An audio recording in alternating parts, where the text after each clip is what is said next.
High guys, welcome back to my channel আর একটা new blog নিয়ে চলে এসেছি।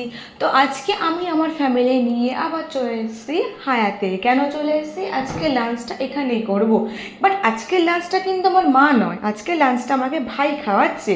তো ওই জন্য রেডি ফেডি হয়ে বেরিয়ে পড়লাম। সন্দীপ যেতে পারিনি, তো স্যাড, কেননা সন্দীপ গেলে আমার ওয়ালিকে খেয়াল কে রাখতো। তো ওই জন্য সন্দীপ বললো তোমরা যাও আর আমার খাবারটা নিয়ে এসো পারলে। তো ওকে ফাইন, সন্দীপ ফ্ল্যাটে আমার ওয়ালিকে খেয়াল রাখছে আর আমি মা ভাই ফাইনালি প্রায় আধা ঘন্টা জ্যামের আটকানোর পর ফাইনালি পৌঁছালাম। আমাদের 2:30টার সময় টেবিল বুক ছিল, তো thank god finally on time পৌঁছে গেলাম। তো আজকে জানি না কী ছিল, যেহেতু কালকে ইন্ডিপেন্ডেন্স ডে বলে আজকে বোধহয় বেশি একটু ভিড় ছিল। কালকে একটু অফারটা বেশি ছিল, কেননা কালকে আমাদের একটু অন্য প্রোগ্রাম আছে বলে কালকে হয়নি। সো আজকে প্রোগ্রামটা এনজয় করে ফেললাম। তো এই দেখো গাইস, এর আগে যখন আমি দেখিয়েছিলাম তখন আমি আর সন্দীপ একা এসেছিলাম, আর আজকে এলাম মা ভাইয়ের সাথে। তো যাক, খুব ভালো লাগলো। তখন এসেছিলাম তখন সন্ধ্যেবেলা ছিল, আর এখন এটা morning time, afternoon time.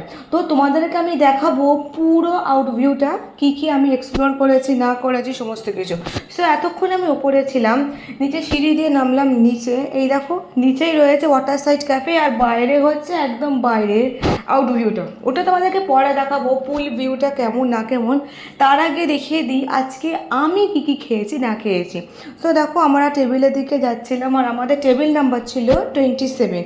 Finally আরামসে বসে পড়লাম। প্রথম যখন গেছিলাম তখন ফাঁকা ছিল, তারপর ঠিক যখন খেতে শুরু করলাম তারপর দেখি যাক ভালো ভালো লোক ফোক আসতে শুরু করে দিয়েছে। সো গাইস, এবারে তোমাদের দেখাতে চলেছি কী কী খাবার আছে না আছে।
তো গাইজ দেখেই নিলে আজকে অনেক ধরনের খাবার ছিল, কিন্তু প্রথমবার যখন আমি ডিনারে এসেছিলাম এর থেকেও বেশি আইটেম ছিল, তার তুলনায় আজকে অনেকটাই কম ছিল। যাকে বন্ধুরা, খাওয়া দাওয়া হয়ে গেছে, এবার তোমাদেরকে আমি হায়াতের পেছন দিকটা দেখাবো, যেটা হচ্ছে পুল সাইড। আজকে পুল সাইডে গিয়ে আজকে আমার সত্যি খুবই ভালো লেগেছে, কেননা বাইরের ভিউটা সিরিয়াসলি গাইজ প্রচণ্ড ভালো লেগেছে, প্রচণ্ড ভালো লেগে গাইজ। আর যদি ভিডিওটা ভালো লেগে থাকে আমাকে লাইক কমেন্ট সাবস্ক্রাইব করতে ভুলবে না। আর আজকে আমাদের টোটাল বিল কত হয়েছে না হয়েছে, কি অফারে আমরা গেছি, সমস্ত কিছু ইউটিউব ডেসক্রিপশন বক্সে অলরেডি দেওয়া রয়েছে, প্লিজ ওখানে গিয়ে ফলো করে নিও গাইজ। আর সব থেকে ভালো লেগেছে এটা হচ্ছে পিওর পেট ফ্রেন্ডলি হোটেল।